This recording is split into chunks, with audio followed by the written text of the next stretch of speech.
Good morning. I don't know where you are connecting from, but I just wanted to welcome you to this webinar.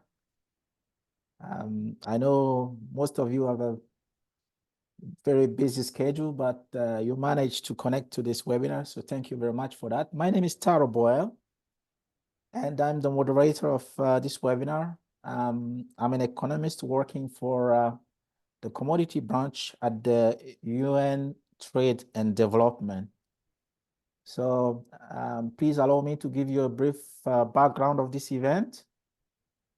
This webinar is organized to disseminate the Commodity and Development Report 2023, launched in October last year. It is called the UN Commodity and Development Report. It's a major publication of UN and development trade. And it discusses many issues such as the economic diversification, inequality, climate change, green energy policies. So today, this webinar is structured in 3 parts. The first one is the opening remarks from UN Trade and Development and the University of the West of Scotland. And then the second part is a presentation by Clovis, who is also from the UN Trade and Development. And the third part is the panel discussion where you guys can ask your questions. So for now, if you have questions, please drop them in the Q&A box. So we'll start with the first step of the first part of this webinar, which is the opening remark by Miyo Shirotori. She's the acting director of the Division of International Trade and Commodity. Miyo, please, you have the floor. Thank you, Taro. Dear colleagues, distinguished experts, and valued participants, welcome to the joint webinar on inclusive economic diversification and energy transition. Let me start by thanking Mr. Kasim Sheikh, who is the Dean of the School of Business and Creative Industries of the University of the West Scotland, and his dedicated team for this excellent collaboration. This webinar confirms that we have built a very strong partnership since your school participated last year in the UNCTAD multi-year expert meeting on commodities and development. Today, we discussed the key insights of UNCTAD's Commodity and Development Report 2023. But I don't want to steal too much time away from you because you're going to have an in-depth discussion on this. So let me please highlight just 3 key points from this report. The first point is that any economic diversification strategies should be combined with policy to enhance economic inclusiveness. The report shows that export diversification has been historically associated with rising income inequality.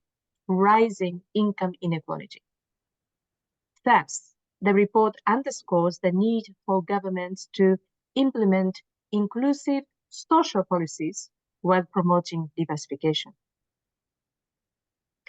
The second point is the need to design export diversification strategies in the global picture of climate emergency. We all know that economic diversification so far has depended crucially on the extensive use of fossil fuels. Due to the climate emergency, we can no longer pursue the same path. This suggests that commodity-dependent developing countries must explore new energy sources to diversify their economic structure. Green industrialization may lead to new jobs, boost incomes, and reduce inequalities, but it presents a formidable challenge. The third point, which may be particularly relevant for the students and the faculty of the University of the West Scotland, is the role of innovation and entrepreneurship in overcoming commodity dependence. Entrepreneurial initiatives serve as vital conduits for economic diversification, which is essential for sustainable growth. Entrepreneurs nowadays increasingly prioritize the energy transition in response to the global climate crisis. This shift is integral to their strategic decisions, aligning business innovation with the urgent need for environmental sustainability.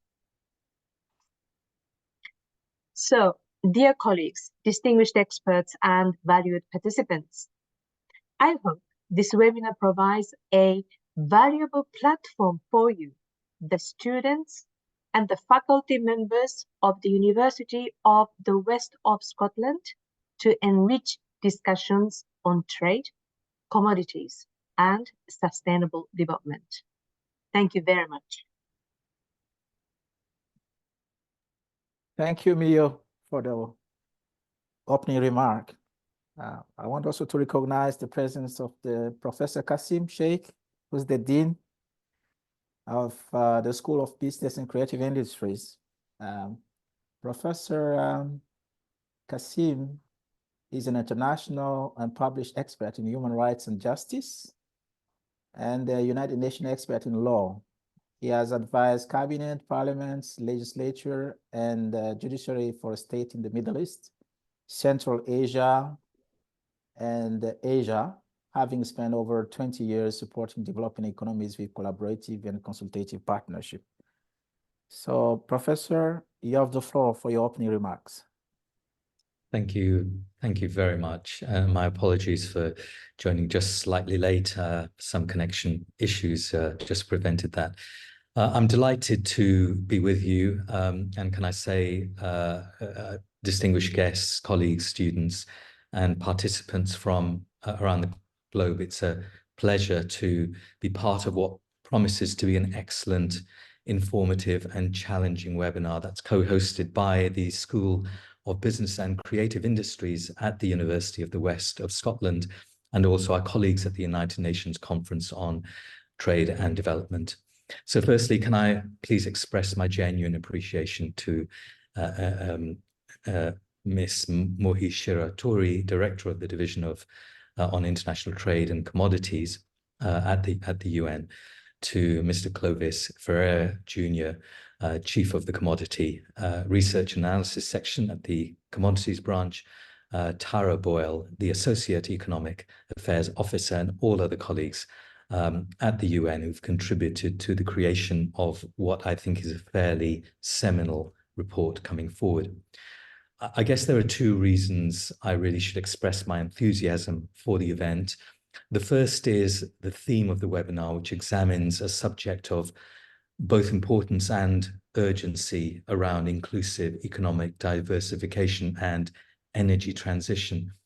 The themes encapsulated in the UN Commodities and Development report launched in October, but more importantly, it's relevant for shaping the future of commodity-dependent developing countries in the context of global economic and environmental change. The second reason, of course, is the webinar is jointly co-hosted by the School of Business and Creative Industries, and it's encouraging to see the school's experts collaborating with their counterparts at the UN. And in fact, one of our research agendas is to ensure that we engage with international organizations. And that's because we recognize that such engagement can lead to academic impact and support dissemination to potential research users or adopters, but also that a real-world impact as assessed by exercises like we have within the UK in general, the Research Excellence Framework for 2029, there's a need for more collaborative effort that demonstrates how research that's happening in academic institutes will affect or bring change and benefits to organizations, individuals, or groups in a societal setting. So it's good to see this event happening. In the last decade, we've noticed major macroeconomic disruptions related to commodity-dependent developing countries. many of these countries are very vulnerable and locked into cycles of economic instability due to their reliance on a narrow range of exports.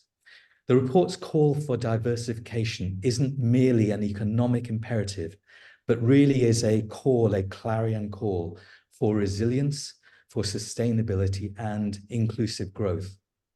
So what this implies is that a roadmap for transformative change is needed. This need, rightly in my view, is important and has been addressed in this report as it highlights the necessity for such countries to evolve from being just participants in the global economy to becoming the architects of their own sustainable future. So turning to the present picture, large parts of the report underscore the critical need for foundational capabilities, which urges such developing countries need to make the jump from a limited production capability to technologically advanced and diverse economic activities. My colleagues from the school tell me that this picture is broadly consistent with their viewpoint, but caution that transition is not just about adopting new technologies, but it's about cultivating an ecosystem of innovation, learning, and adaptation. Of course, our role as educators and thought leaders is important in nurturing these capabilities and providing the knowledge and tools necessary for developing economies to adapt and transform. And on this subject of job creation, and particularly the need for political and public support, I agree with the report that these are cornerstones needed to drive these transitions.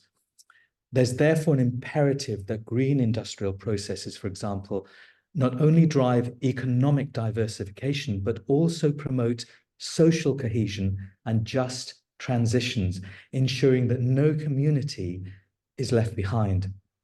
And I think the story on gender equality within these initiatives is particularly resonant with me. And of course, we need to acknowledge the dual challenge of advancing economic diversification while addressing systemic inequalities. But I don't think that's the end of the story, but very much the beginning of what this report indicates. And it's immediately apparent that the report shed light on strategic avenues for diversification, from leveraging community-based sovereign wealth funds to linking mining activities with domestic and regional value chains. Maybe these strategies are not just pathways to economic resilience, but the report's position is apposite, as it notes that they are blueprints for a future where developing countries hold a stake not only in their resources, but in the value added through every layer of production and innovation. And I think on the face of it all, these show that the report's well-founded and addresses fundamental issues. But let me end really briefly by making a comment about a particular theme. And I think one of the most important regulatory prescriptions captured in the report is the need for further regional integration and international support. Now, in my experience, which, as you've heard, runs through advisory roles for various different governments for the last 20 years, I am in agreement that together they underscore the interconnectedness of what we're now living in as a global economy. And these are the critical themes in the report, highlighting the need for a unified approach to stabilize commodity markets. And behind this, the issues of how to combat tax evasion and encourage technology transfer is a reminder that the journey towards diversified, low carbon future is a collective approach, not just belonging to one or other developing or developed economies.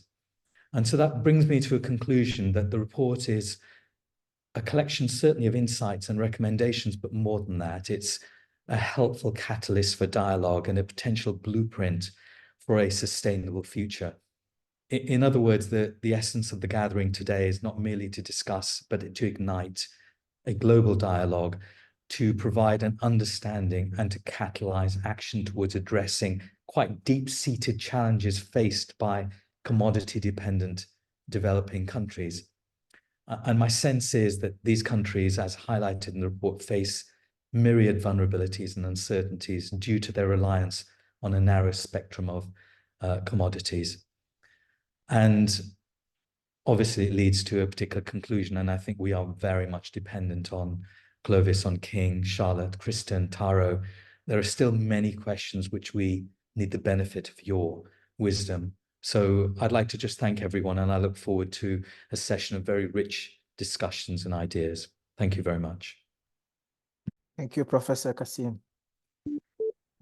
Now we move to the second part of our webinar, which is a presentation by Clovis. Clovis Ferrer is the Chief of Commodity Research and Analysis Section, the Commodity Branch. Clovis, you have the floor, please.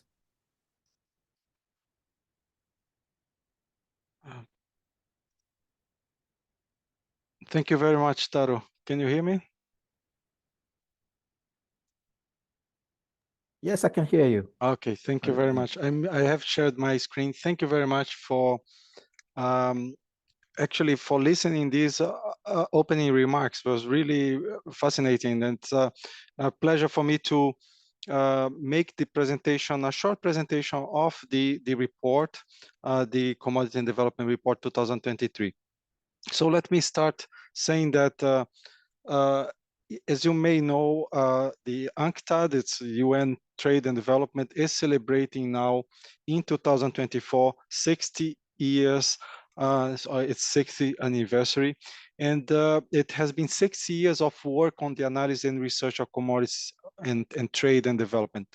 And the thing is that it's sad to say that the dependence on exports of commodities is as widespread in the developing world today as it was 60 years ago when UN Trade and Development started to work. This slide shows in color countries that are commodity dependent. In the UNCTAD, we say that a country is commodity dependent when over 60% of the exports are on primary goods. And out of 195 countries that are members of the United Nations, 95 are commodity dependent developing countries. It's an enormous number. This is 2/3 of developing countries that remain commodity dependent.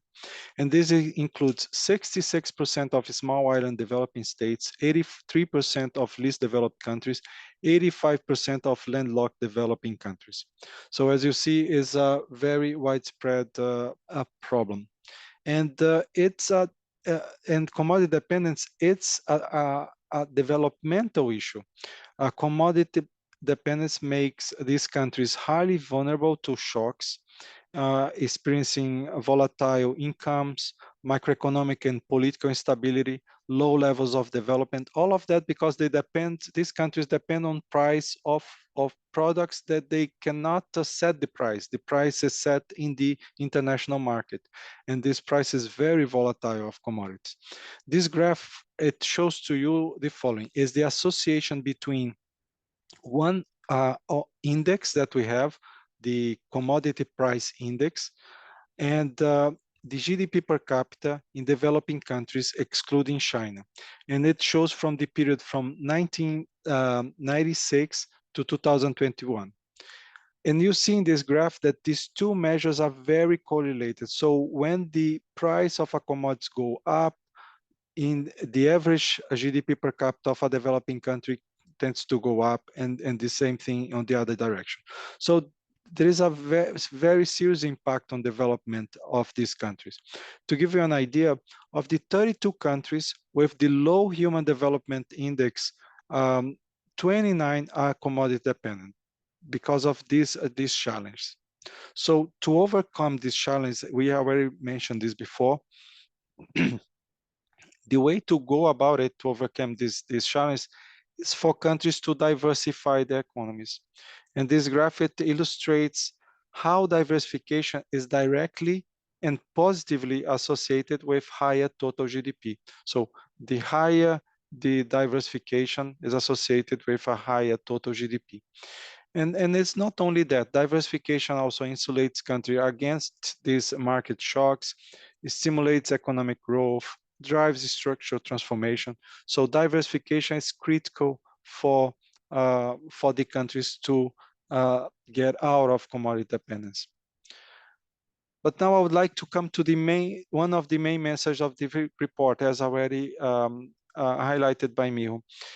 Diversification brings all these economic benefits and also is the way for countries to catch up. So it reduces the income inequality between countries. But the thing is that when countries produce more sophisticated products, this may increase the inequalities within countries. You may have higher skilled workers that capture most opportunities and command higher wages, and that creates a higher gap within country, increasing within country disparities. So in terms of research, there is not much research on that actually. There are limited studies that try to to see the link between diversification and inequality. And the results there are mixed. So some studies suggest that diversification results in higher wages for skilled workers and thus greater inequality, I was mentioning. Other studies suggest that diversification brings opportunities for all and thus decrease inequality. In this report, we presented an empirical analysis that we have conducted of 182 countries, a very large set of countries, between 1998 and 2018, 20 years. And this analysis shows that while export diversification may increase incomes and reduce the inequality between countries, it is associated with this greater inequality within country. We have summarized these results in this figure in this screen. And what we see there is coefficients of these regressions between different export diversification measures and different measures of income inequality, different indicators for that. And the colors of these circles, they represent how factors affect inequality. So green say that the factor is positively associated with inequality. So if that factor increase, inequality increase. And the red is the opposite. So if that factor increase, the inequality decrease. And the size of these circles, they represent the strength of this relationship. So what we see in this figure is that diversification has been associated with increased inequality within country. You can see that on these two green circles there, because they are related to diversification in terms of number of products that the country export. So from what we find that there's from 1998 until 2010, on average, a 1% increase in the number of products exported by a country was associated with an increase of almost a half a point in the ratio of the shares of income of 10% richest people and the 40% poorest in the economy. So this positive relationship between diversification and equality, it's even more evident in commodity-dependent countries that are classified as low and low middle income countries. What that tells us is that since diversification is essential, is imperative, countries should be able and should try to have their diversification strategies combined with inclusive policies. So inclusive policy should not be an afterthought. Inclusive policy, they should be part of the development and the diversification strategies. So these countries reduce the risk that by diversifying their economies that they need to do, they also increasing income inequality. So they need to take active action in these redistributive measures, adopting inclusive social policies. Now I would like to go to the second message of the report, is that as important as the first one, is that commodity-dependent developing countries, they now need to increase their resilience, we know, through moving up the value chains, diversifying the economies. But the thing is that these countries now have to diversify their economies through low carbon paths in the context now of climate change and energy transition. So they need to try to find a pathway that is related to low carbon.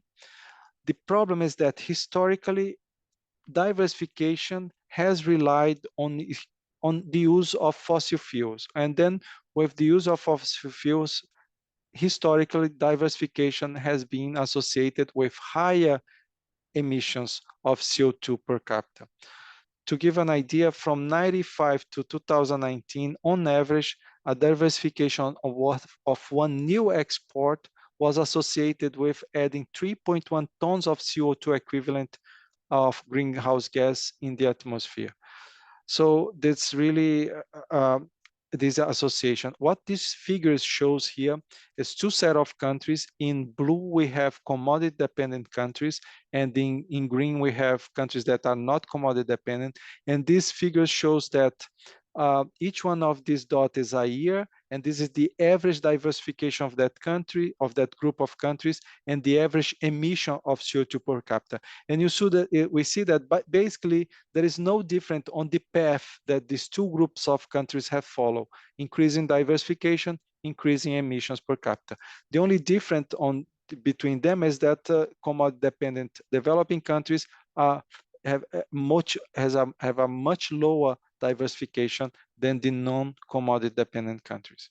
So the second message of the report is that commodity dependent developing countries need to make the growth less carbon intensive. But we know that they need to do that without compromising their economic development. So that's a very a challenging balance act to do.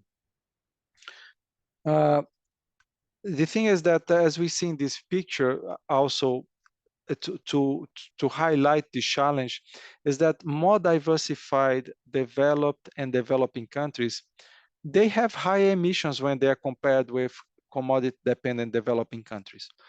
So we are asking commodity dependent developing countries to diversify in a cleaner way, but the emissions that they now send to the atmosphere is much lower than the others. So to give an idea, on average, a person living in a commodity-dependent developing country generates about 1/3 of the emission of a person in the European Union, 1/4 of someone in China, and 1/7 of a person in the United States.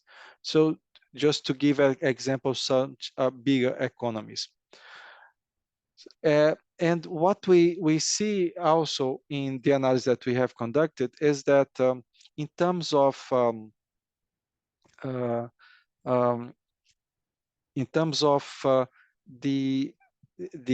how these countries, commodity dependent countries and other countries, they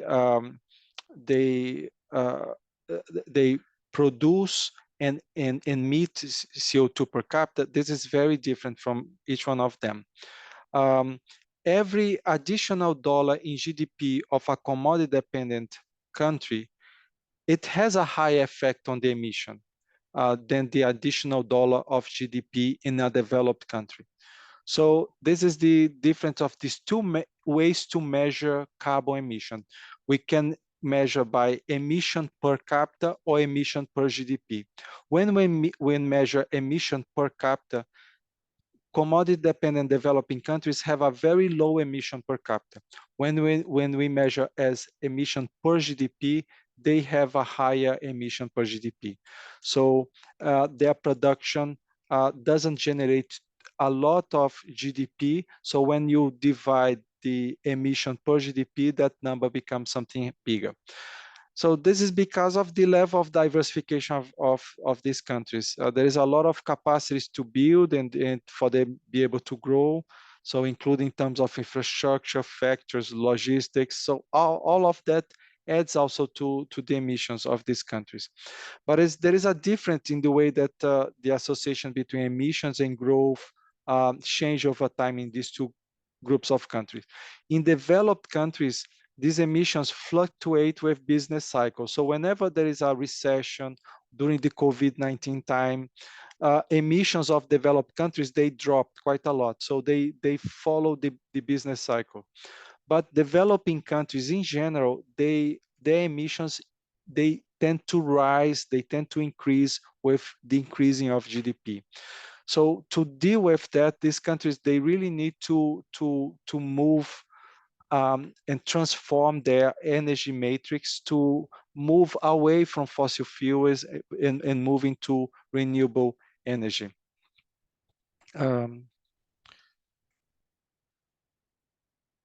How they can do that, and how do we expect countries to do that? Well, we can learn a little bit from the experience of early industrializers, because these commodity-dependent developing countries, they are diversifying their economies and they are moving in their industrialization process. So if we look at the early industrializers, countries like France, Germany, UK, of course, the first one, what we see is that they only totally decoupled their growth from emissions in about 1950s, so well into their industrialization process. And the United States only decoupled in the 1990s, and Japan has yet to reach the state in which the economic growth is associated with fewer emissions, so total decoupling of emissions and GDP. So we should expect different pathways of countries, depending on the country's circumstance, with some countries reducing carbon intensity faster than others. So we should not try to ask all countries to move in the same way. And in that, we can think about how countries can think on a greener pathway and more inclusive pathway for their diversification, depending on their taking consideration their type of commodity dependence. So since they have to diversify, they have to align their efforts with the just transition.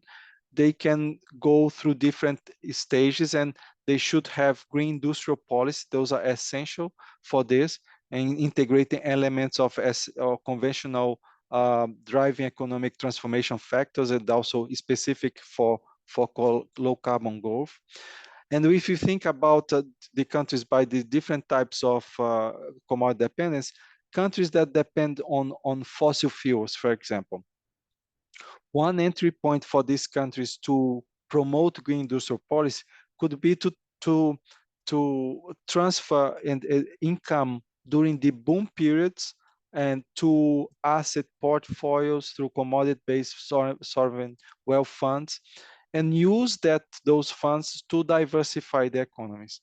So using the rents of fossil fuels to further diversify the economies. Of course, these funds, they only are effective when they are transparent, there's strong governance, and so on. For countries that are dependent on mining, of course, this consideration is the same. They can use the rents for mining to further diversify the economies. But they can also, countries that have resources in these critical energy transition minerals that are important for the clean technology, like cobalt, lithium. What we suggest is these countries, since the demand for these minerals will increase quite a lot because we need more of this for this clean technology, we suggest that these countries go for value addition also domestically, not only rely on the export of the raw mineral. And they could rely also on regional value chains. One example of this that we mentioned in the report is this agreement between the Democratic Republic of Congo and Zambia for joint manufacturing the precursor of electric battery cars, as an example where commodity-dependent developing countries could work with each other. For commodity-dependent developing countries that depend on agriculture, natural way to go through that is really to try to process more locally their crops and shortening the supply chain. We understand it's not easy. Newcomers may need access to more deeper and cheaper capital to compete. But this is one way that these countries can move ahead. So all countries, they would need to seek smart ways to move into the diversification in the context of energy transition. In the case of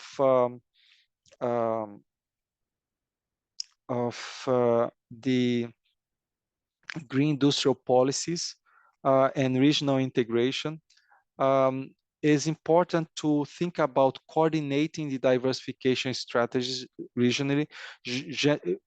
Usually, the diversification strategies of countries at same level of development will try to prioritize similar industries. So it's important to have a coordination. It's important to leverage the regional trade to increase the regional trade and foster these regional value chains is another area that we have highlighted in the report. And in terms of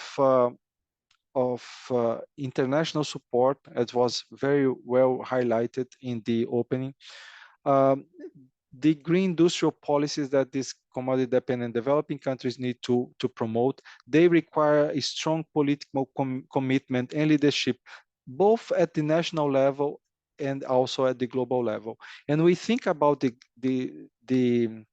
global level, it's important to have the international support, for example, to limit the speculation and implement some kind of counter-cyclical financing facilities that mitigate these price shocks of commodities. So it's helping to stabilize the commodity markets. Combat tax evasion and illicit financial flows is a big problem for many countries that depend on commodities. Promote technology transfer. So commodity-dependent developing countries, they need to have this better access to new technologies, be able to adapt them to their local context, and they need to have support on access to these technologies. Also use perhaps what we can say like stronger measures on trade and investment. So these countries can stimulate the transition to a cleaner path through target investment in infrastructure, R&D, related, for example, to renewable energy.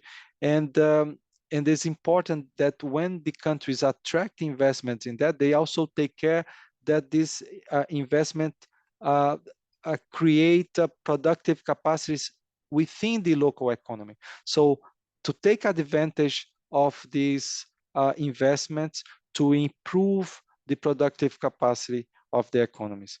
Also important to support the energy transition in these countries.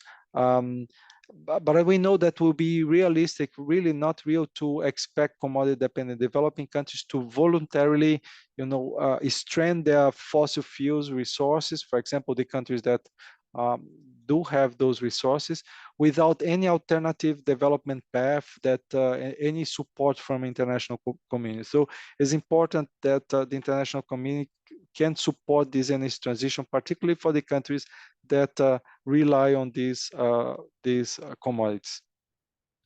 And in terms of international financial institutions, donor governments, aid agencies, also it's important for them to facilitate with funding to implement these nationally determined contributions to move towards energy transition. So I will stop here. This was the brief report of the report. It's just a summary of it. And I invite all participants to also access the report on UNCTAD's website. This is the link, and we will make it available also in the chat. Thank you very much. Back to you, Taro. Thank you, Clovis, for the excellent presentation of the report. I think now we can move to the third part of our webinar, which is a panel discussion. And I've never been to Scotland, but I know that in the UK there is a saying that goes ladies first. So I'll introduce the lady in the panel first, and then the other two later on. Charlotte Eba is a lecturer in economics at the University of the West of Scotland, and she's an active member of the Center for African Research on Enterprise and Economic Development. Her primary research focus centers on international trade with a specific interest in market institutions and their impact. Her dedication has yielded notable accomplishment, including her co-authorship of book chapters that delves into the intricate relationship between market institutions and their role in trade and economic development in Africa. I'm glad to introduce Charlotte because she's been coming to our expert meeting regularly, and we're enjoying listening to her. I'll now introduce Christian.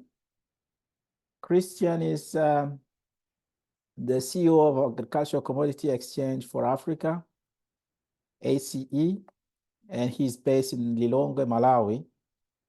Christian is from Denmark, but he has lived in Malawi since 2005. And he has been with ACE since the first trade operations started in 2006. Christian has also, since he has been instrumental in setting up the ACE trading system, which includes the warehouse receipt system. And he is the chairman of working group for commodity exchanges under the Ministry of Trade, Industry and Tourism, where the warehouse receipt act and the regulatory framework for commodity exchanges and warehouse receipt system was developed.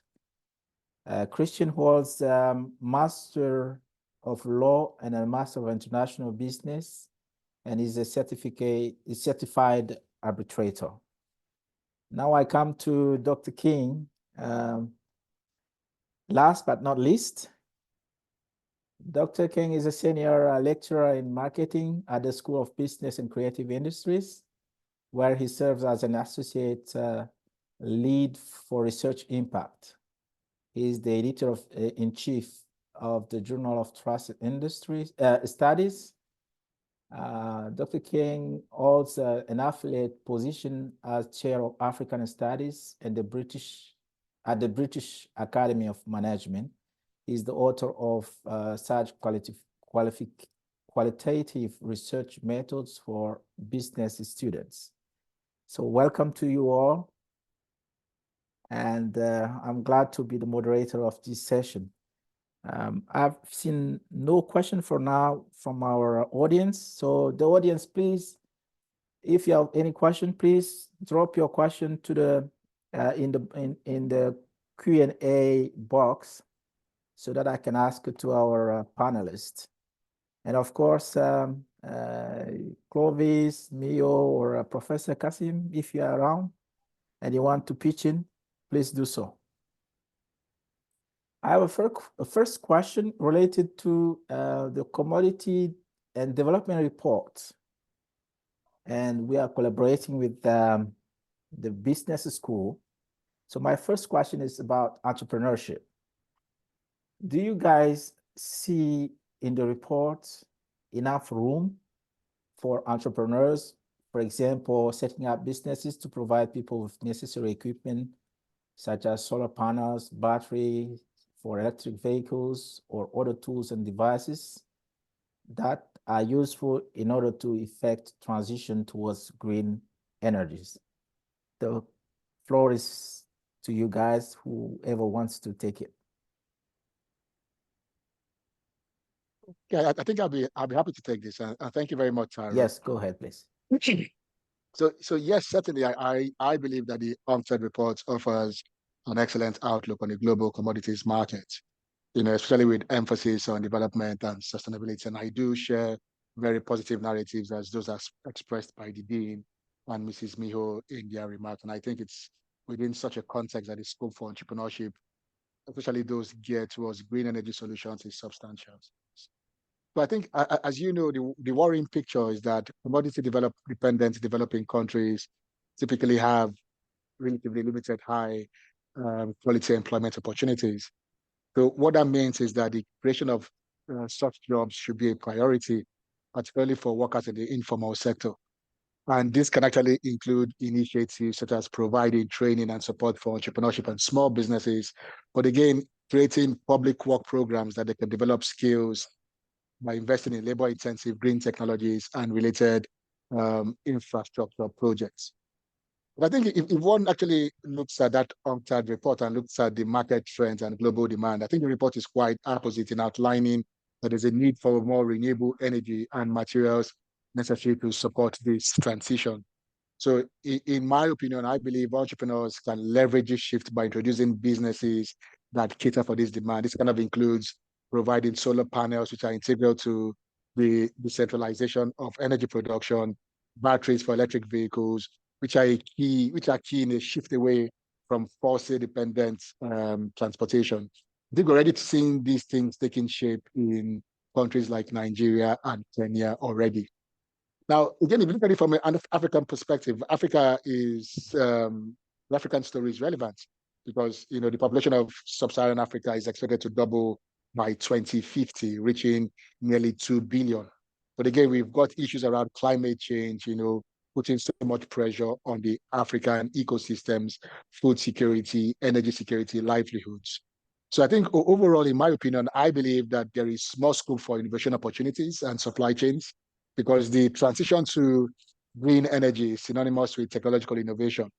So what this means is that entrepreneurs within Africa and commodities-dependent developing countries have the opportunity to innovate in product development, energy storage solutions, and the creation of more efficient and affordable solar panels. But again, I think one area that I also like to touch on is that there is that potential for ancillary services such as the installation, maintenance, and retrofitting of existing systems for green alternatives. So entrepreneurs can contribute to building or optimizing supply chains which are very resilient, which are very sustainable, and capable of meeting material demands for green technologies. So I think overall, in my perspective, I think that yes, the entrepreneurs can provide innovative business models, and this can often, in most cases, attract investment from governments and private sectors. And again, they can actually also benefit from some of the government policies that are designed to encourage green energy adoption. So I'll stop here for other panelists if they do have some comments to add. Thank you very much. Somebody else wants to react or?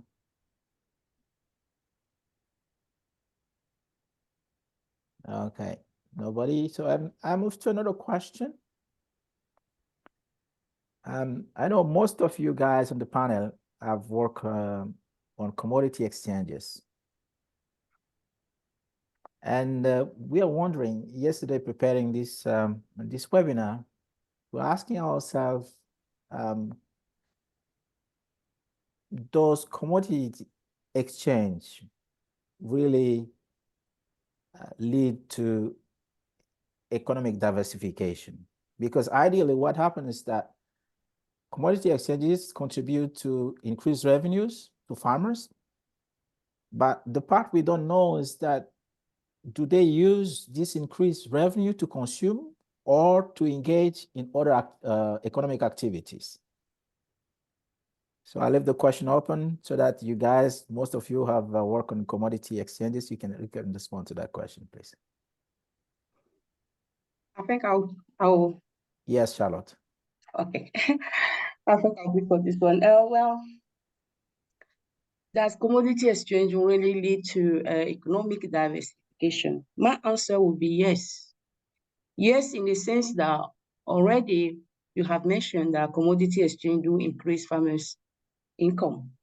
So the increased revenue obviously can be invested on other things. For example, for farmers, we're talking about diversifying to probably livestock, instead of just having one agricultural commodity depending on one agricultural commodity, or we can even diversify into other crops as well. The commodity exchange also have this capacity of connecting farmers to domestic market and also international market. That obviously not only increase the revenue for farmers, but it does also give them the confidence that if they do diversify into other products, obviously there will be a market for them to sell the product. So of course, that can lead to diversification. In terms, for instance, of a farmer organization, there is a minimum quantity requirement to use the commodity exchange. And that obviously sometimes is difficult for one single smallholder farmers to meet such requirement. They are therefore obliged to be in cooperatives. So once they organize themselves into cooperatives, then they can use and reap the benefit of the exchange. Within that cooperative, farmers have a lot of opportunity for diversification. For instance, farmers in their cooperative can start processing businesses like Clovis has just mentioned in his presentation there. Having basic equipment like popping the coffee, for instance, for the cooperative in a village, that is another activity where farmers also could obviously start in the rural places. I believe that we don't tend to experience economic diversification with the farmers simply because of lack of education.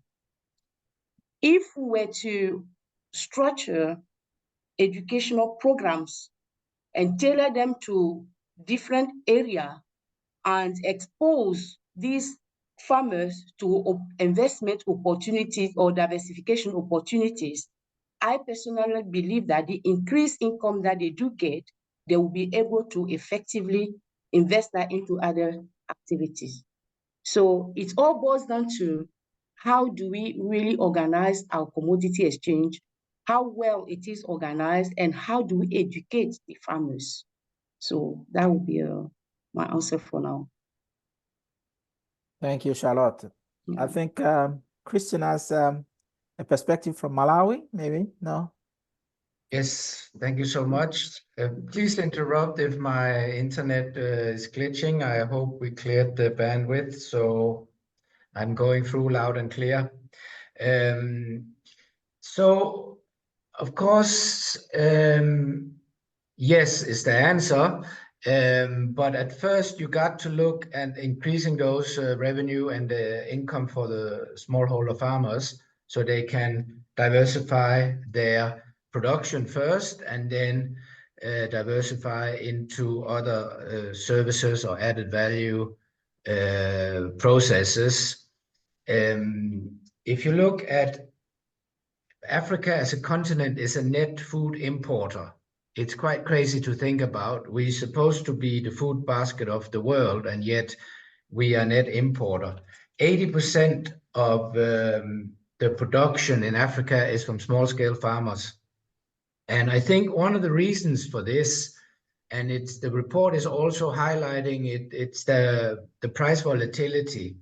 It is very risky to produce food or agricultural products in Africa because the price volatility, you do not know what the price is after harvest. And some years you will see market prices below the cost of production. So you find that commercial farmers will only grow products they can do on contract. And it's very little food that is done on contract in Africa, I suspect, because the processors know that they can buy from subsistence farmers at very low prices. So we have this gap where farmers really don't have a choice. They can't get a contract to grow. There's no derivatives option, future contracts available for them to hedge the price. So they can really only put the seed in the ground and hope for the best. Of course, diversification of their production is a good risk mitigant. The odds of 3 crops being really low price is of course lower than just 1. But many of these only have 1 or 2 acres. It's really limited what you can diversify on that. But the price volatility obviously also gives some opportunities, especially after harvest. And this is where warehouse receipt systems kind of come in. We just did data in Malawi for the past 5 years. And if I can see, for soybean, for instance, just storing 6 months after harvest for soybeans, the highest increase was 140%. The average increase was 82%. So you will have the price volatility gives this extra revenue for farmers that they can tap into if they have access to storage.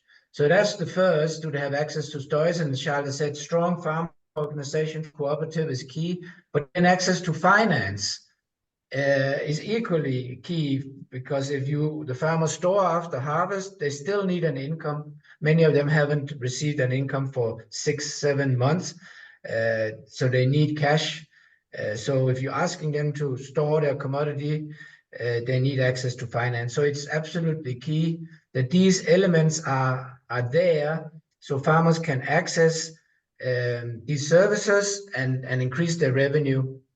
With that increased revenue, first look into diversification of their production, and then diversifying into services or added value processes along the value chain if it's an agricultural based economy. But I will stop there. But we can talk a lot about these things, and I think it's an excellent forum. But that was just the tip of it from Malawi. Thank you. Thank you, Christian. Now we have, as we want to make this webinar as interactive as possible, and I see a question on the Q&A box, and the question goes like this. I'll read it out for you. Should international funding support for commodity-dependent and developing countries, typically in the form of debt, to be denominated in local currencies rather than the high foreign exchange rate that adversely affects the quantum of debt and subsequent leverage in those affected countries? I can yes, take this. Clovis, please go ahead. Yes, thank you very much for the question. It's very, very important. Yeah, that ideally the funding should be in local currency, because then you reduce the risk on the volatility of the exchange rate. The problem is very difficult to find for most countries to find long-term support or funding on local currency of these countries. Very difficult. So what we have seen in some countries, but some countries that have to have some little bit more capability. So for example, you have a developing bank that get some resources from outside in dollars, for example, and then further finance the local sector, domestic sector in the local currency. So taking the responsibility for the hedge of the currency. But it's basically in a way you are transferring the risk to the government, to the society, but also it could have some gain. So it's really to hedge that. Ideally, there should be an international organization that could hedge this kind of finance. That would be ideal situation. Because in practical terms, it's very difficult to find long-term, patient finance that is in local currency for most of the countries. If we are not talking about the own financial system. I stop here. Yeah. I can also add to that. Yeah, please go ahead. I think it's I think the issue of denominating international funding supports for local currencies, it's a complex one, because if you look at loans in local currencies, what they do is they protect borrowing countries from the risks associated with exchange rates. And when you denominate debt in foreign currencies, an appreciation of the foreign currency relative to the local currency can significantly increase the debt burden. And again, if you look at local currencies, it allows governments to plan their repayments more reliably without having to worry about unpredictable foreign exchange rates. But again, I think like Clovis mentioned, right, you see that local currency loans, they carry higher interest rates due to the perceived higher risk by lenders.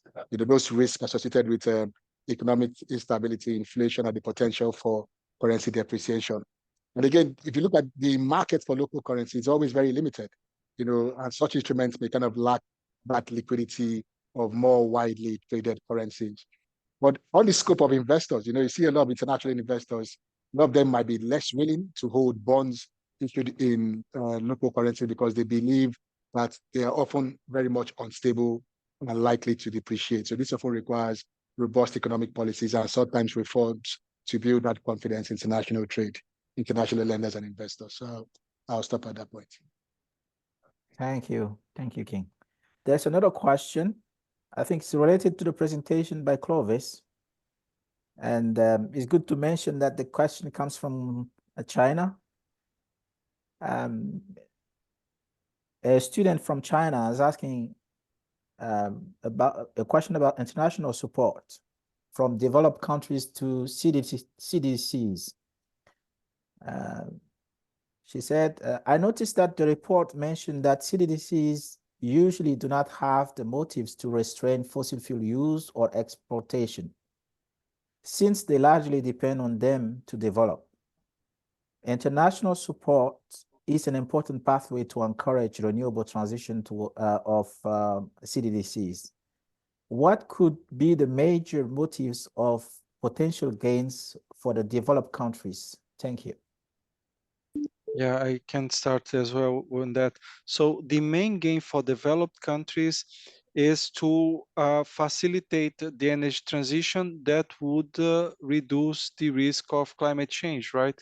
So the gain when you support a developing country to move towards the energy transition, you allow that country to continue to grow, to continue to increase the well-being of their society, their population, but at the same time reducing the impact on environment. And this impact on environment, we know this is a global impact. It affects everybody.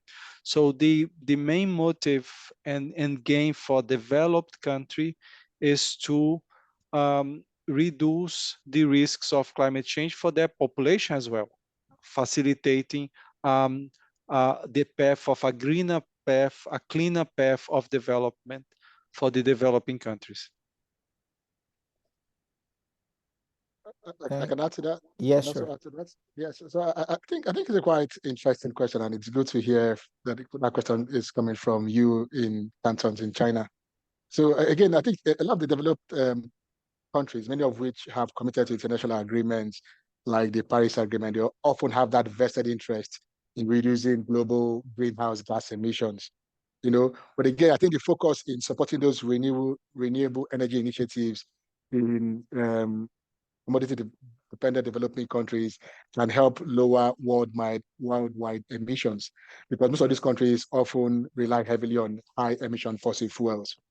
But again, I think there's a pause here, because there's that issue around moral responsibility and global equity, because many see it as that moral imperative for a lot of the developed countries, which, as we all know, have historically contributed to most of the global carbon emissions.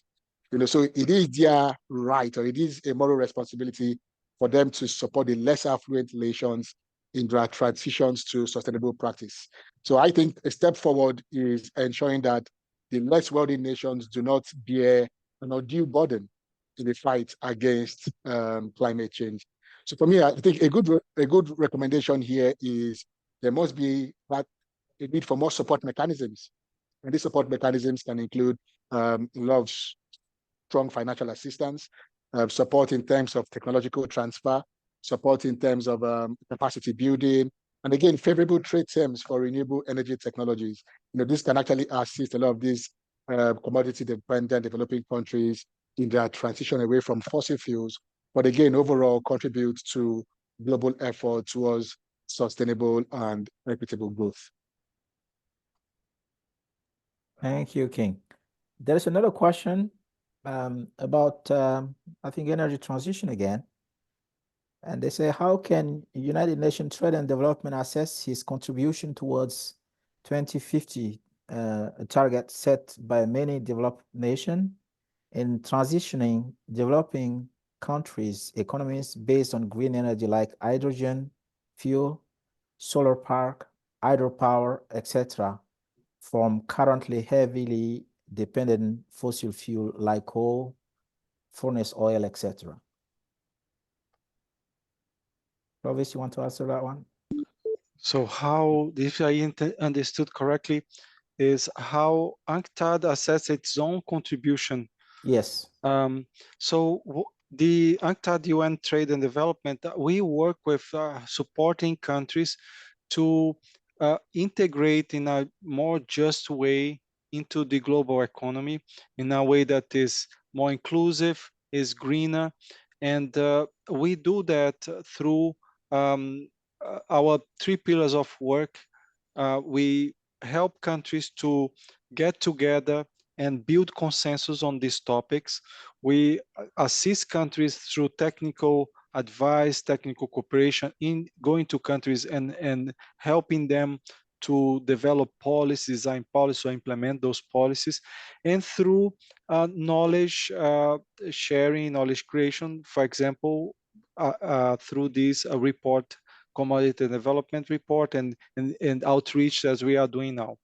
So we have ways within this system to assess the impact that we have. Like, for example, seeing how countries were able to internalize the policy recommendations of UNCTAD, or what policies have changed because of the engagement with UNCTAD. So those are forms that we have to assess our own impact in this process, and they are established ways to do that we report to member states. We report systematically to member countries of the work that UNCTAD is doing and the impact that it has. I'm not sure, but I think that's what I understood about the question.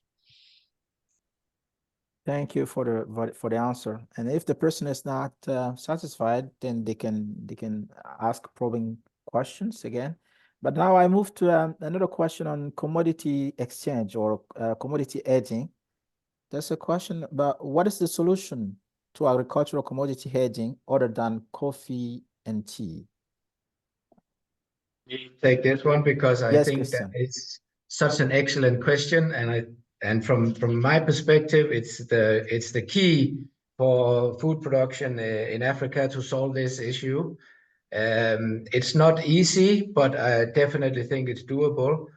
First, you look at production contracts, because production contract is exactly that. It hedges the price risk for the producer. But obviously, the production contract, it got to be fair, it got to be regulated, and it got to control side selling from the producer, and it got to control defaults from the buyers. But it is still the traditional, the easiest way. It's just the buyers are not traditionally in Africa has been very reluctant. But I think it can be designed on a broader scale, and it is a solution. And secondly, you can look, and it will be different from each commodity, from each country, but you got to look at any price correlation to an established market, whether it's South Africa, India, or the United States, and see if you can utilize any derivatives instrument on the market. But often in Africa, the price correlation just doesn't exist. Countries are landlocked.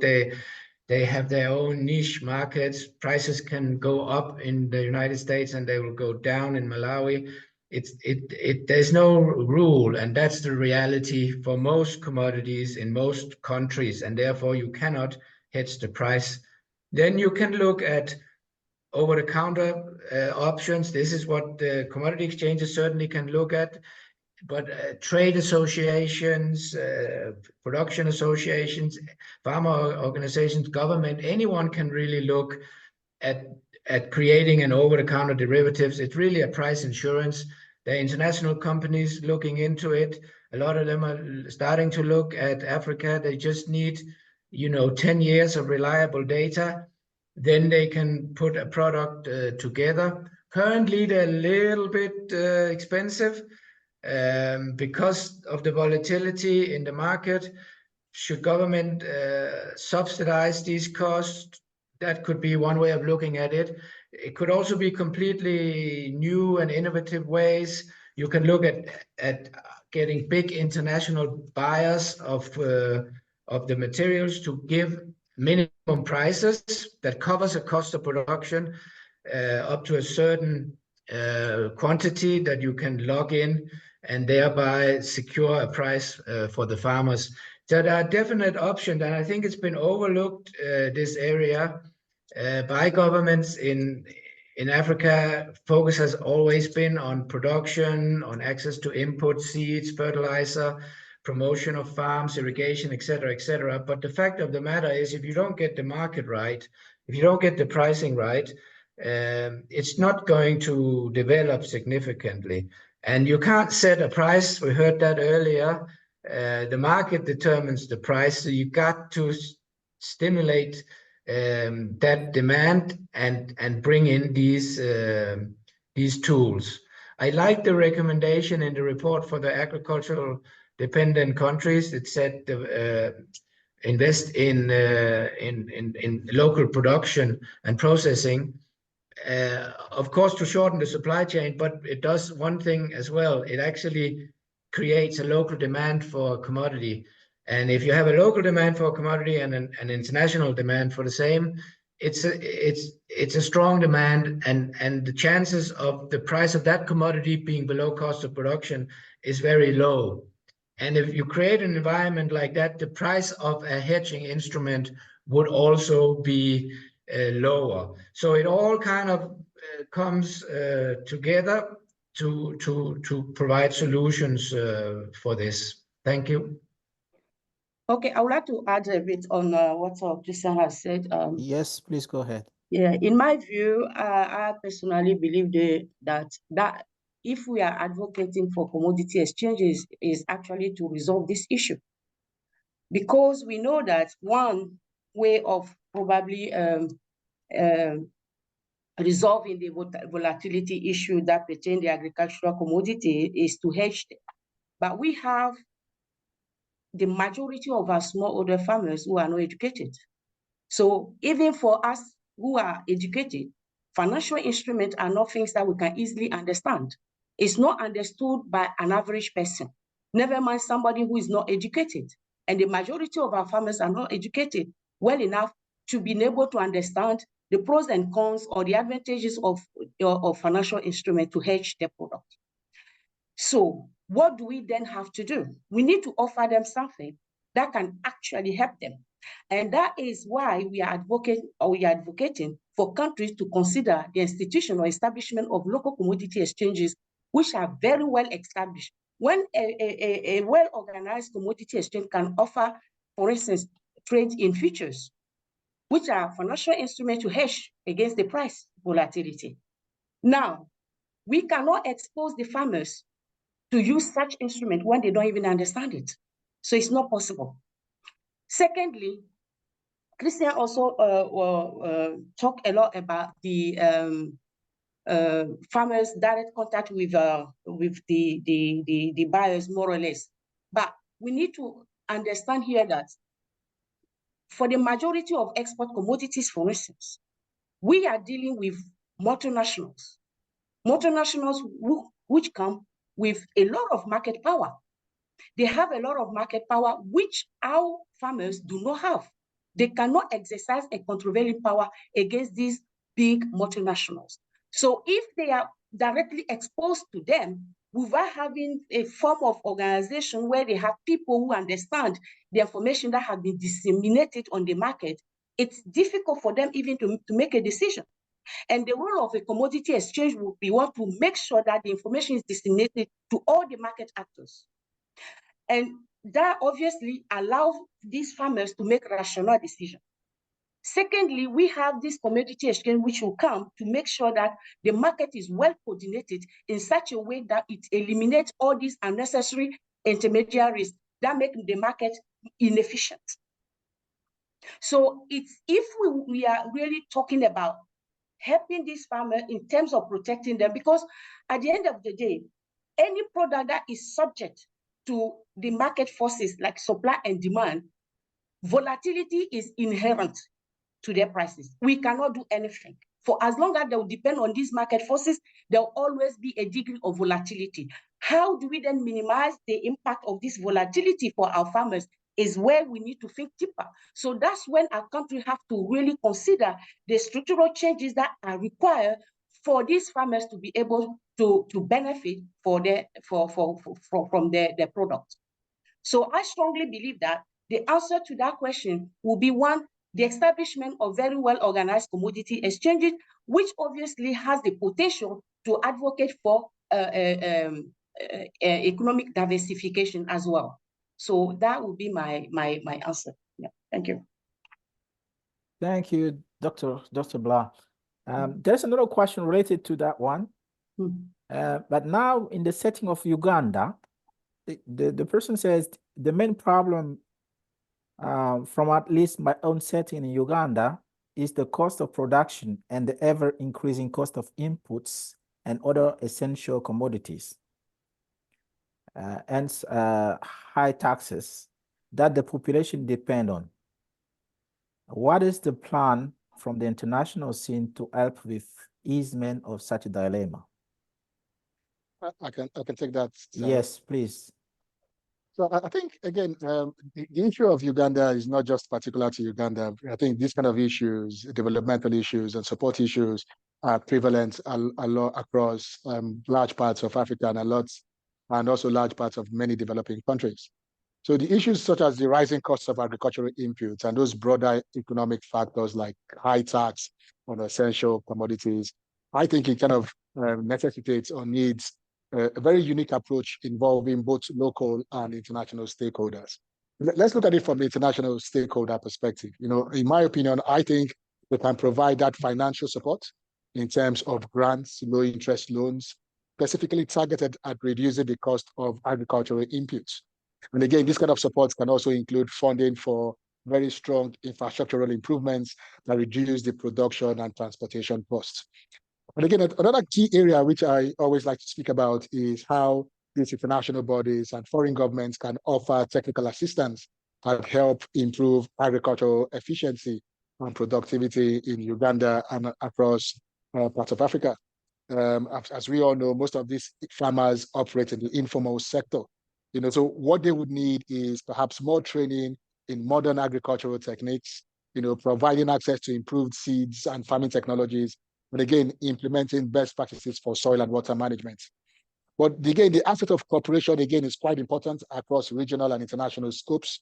You know, try to ensure that we're able to facilitate investment in research and development, you know, so that they can provide access to agricultural products. Well, I think one of the key points that the question does touch is what is the role of those international organizations like World Bank and IMF and UN can do. So I think they can work with the Ugandan government, you know, to advocate for and design policy reforms aimed at reducing the tax burden on essential commodities.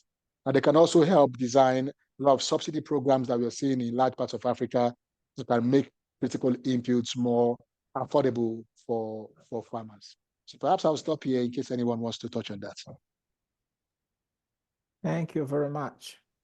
I had a personal question related to commodity exchanges.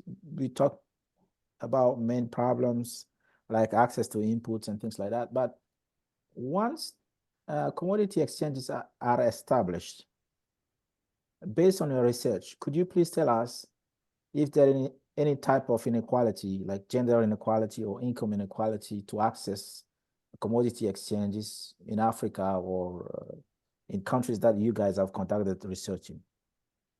Because the report talk about inequality as well. I think I'll try to answer this one as yes, well. Please. In my knowledge, I don't believe that the gender inequality, for instance, in accessing the services of the local commodity exchange is actually based on the commodity exchange setting itself. I believe that the inequality stems from already the production of the commodity that are traded on the exchange. In Africa context, we know that land ownership is something that is key in the production of our commodities. And in most cases, the land belongs to the man, to men. So women will be obviously contributing to the farming process, for instance, in producing things like cocoa or coffee. The hard job will be done by the men, but then in terms of weeding, harvesting, all this, of even planting, women are involved. So to some extent, women are involved in the production of these commodities. But the fact that they do not have an ownership of the land obviously put them outside the supply chain. So we believe that the men who are owner of the land are the one who can use obviously the commodity and benefit from the services of an exchange. So the inequality does not really come from the access to the commodity as such, but it stems from the production and the way farming is structured in most of the African countries. But for instance, to me, there is no gender inequality in accessing the services of a well-organized commodity exchange, because we have also a variety of commodities that can be traded on the exchange. For instance, if you consider the Ethiopian Commodity Exchange, they do trade haricot beans, they do trade maize, and even Malawi, I think they have also maize that they trade on their commodity exchange. So these agricultural commodities are not necessarily labor intensive like cocoa, coffee. So obviously women can be involved in the production of these commodities, but the problem is the land ownership. So that's where the gender inequality stems from. I can add to that, Taru. Yeah, sure. Go ahead, please.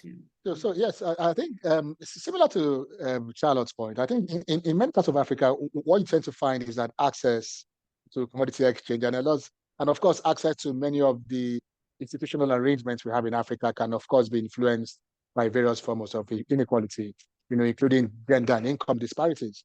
Because one, Africa is largely a patriarchal society, and what you get is that these inequalities are often disadvantageous to women and can actually affect those who benefit from these exchanges and how they participate and benefit from those market opportunities. So in my research, I think my observation is that Nigeria and many parts of Africa have many barriers that limit the participation of women. So I think, for instance, one of my research, which is kind of comparable with many other studies, dedicated to the women in the continent, I found out that while a lot of women form a significant portion of the agricultural workforce, they face many barriers in entering into the commodity exchange. And just like Charlotte mentioned, the lack of ownership rights, less access to finance, limited capacity to meet some of the often stringent quality and quantity requirements. But I think one of the telling issues is around the issue of cultural and societal norms. In large parts of Africa, it's very easy to find cultural and social norms restricting women's ability to interact freely in public spaces or engage with markets or market associations directly, which can somehow prevent them from using or tapping into the opportunities that the commodity exchange can effectively bring to play. I've seen firsthand in my research on trust on how women entrepreneurs have been ostracized from associating in trade associations and associating with men due to religious norms. So I think we're beginning to see some good examples, no doubt, in Kenya. In Kenya, we're already seeing efforts, made to integrate women into the agricultural commodity exchange by providing training and support programs targeted at female farmers to help them meet the requirements of exchange participation.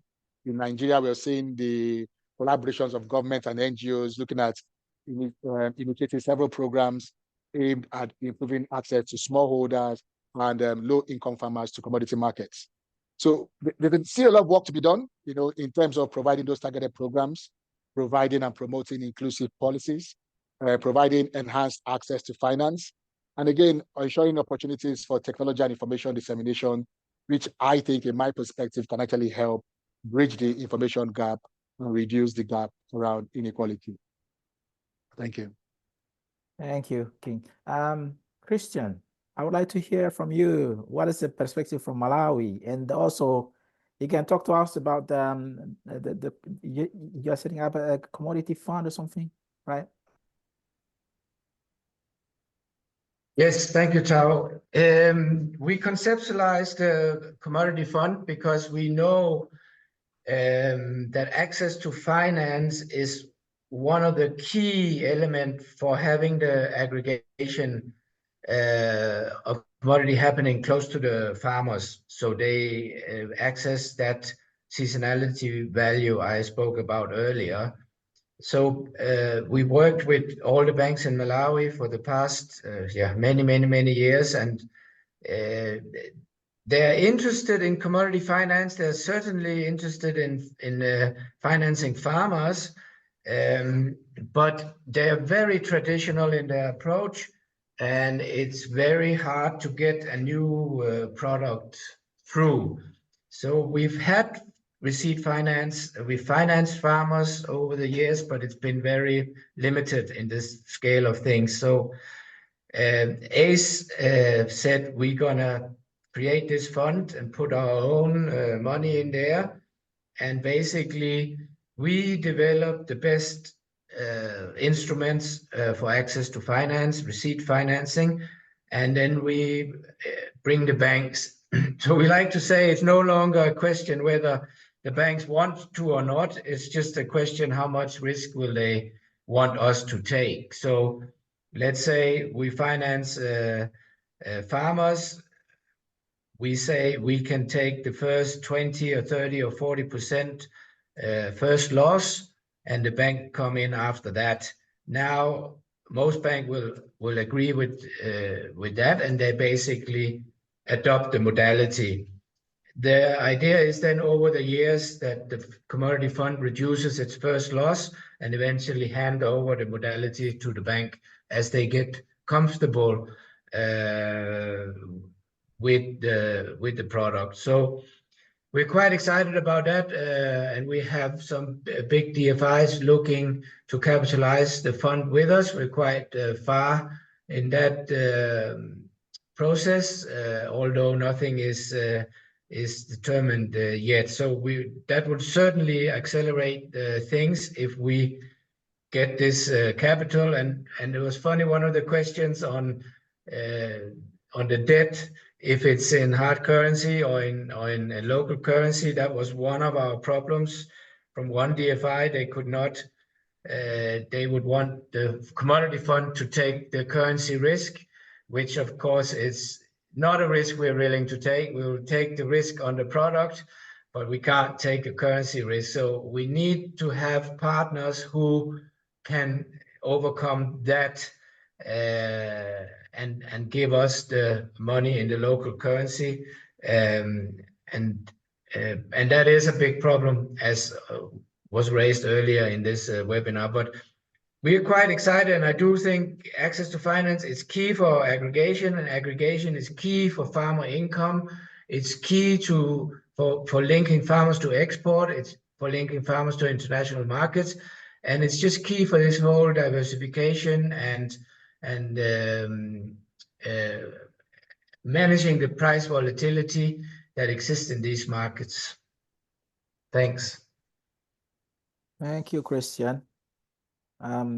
There's one question for UNCTAD, or UNCTAD and Development now. UNCTAD is the former name. What is the agenda for energy transition of developing countries towards 2050 to green energy like hydrogen fuels, solar park, wind power, etc.? I think Clovis has answered that question, right? If I'm not mistaken. Yeah, I think in a way I did. We do have, as part of our work, what it means, that agenda, particularly on our division on international trade and commodities. It's really in two main thematic areas. One is to understand emerging industrial policies in countries like the US or in the regions like the EU, and how these industrial policies, they affect the developing countries. And the other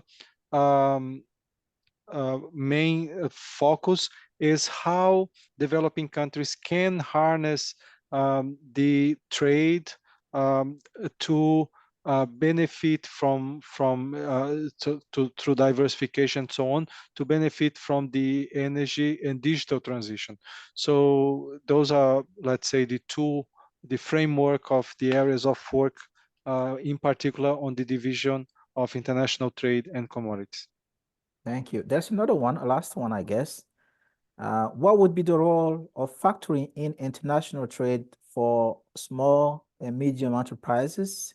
And how can countries be encouraged to legislate factoring by UNCTAD or UN Trade and Development to mitigate lack of financing to commodity exporters?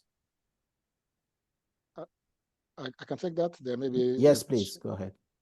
So I think if you look at factoring, the question is, what is factoring? You know, so in a real sense, it's a financial transaction whereby a business sells its account receivables, or what we call invoices, to a third party at a discount. You know, and normally what this arrangement does is that it provides small and medium-sized enterprises with that immediate cash that helps them improve their liquidity, enables them to continue their operations without waiting for payment terms that in some cases can extend 90 days or more. So I think what you normally get in international trade is when people sell invoices to a factor, businesses can actually receive that immediate cash, which can cover operational costs such as payroll and maintenance and new supplies. So I think the question is, what can UNCTAD do? And I think UNCTAD is already doing an incredible work in trying to promote that factoring legislation, you know, especially within developing countries where SMEs often struggle with access to traditional bank services. You know, issues around what we are doing now in terms of advocacy and awareness. You know, I believe that UNCTAD, and from my knowledge, has been encouraging and advocating for the benefits of factoring at high-level international forums. So, and again, I believe UNCTAD can also offer technical assistance to countries to draft or improve more legislations related to factoring. But again, I think there's also a case for capacity building, you know, providing and organizing workshops and seminars and trainings for government stakeholders, government officials, financial institutions in developing countries to understand and be able to implement effective factoring services for international trade. Thank you very much. I would like to thank all of you for participating in this webinar. I think we have exhausted all the questions, and also the time is up for us, I guess. I don't know whether Clovis want to say a last word. Thank you, Taro. Yes, I would like to first thank our panelists. It's great to have you here and to reflect on the report and the message of the report, in the particular realities that you are dealing with and the areas of work that you are specialized. So it's great to have this conversation, and thank you very much for the participation. And I would like to thank all the participants that have been part of this webinar, the questions, and this webinar will be available, the recording of the webinar will be available at the UNCTAD website. And with that, I would like to thank you, the participation of you all. Thank you, Clovis. Thank you, all of you. And I hope to see you again.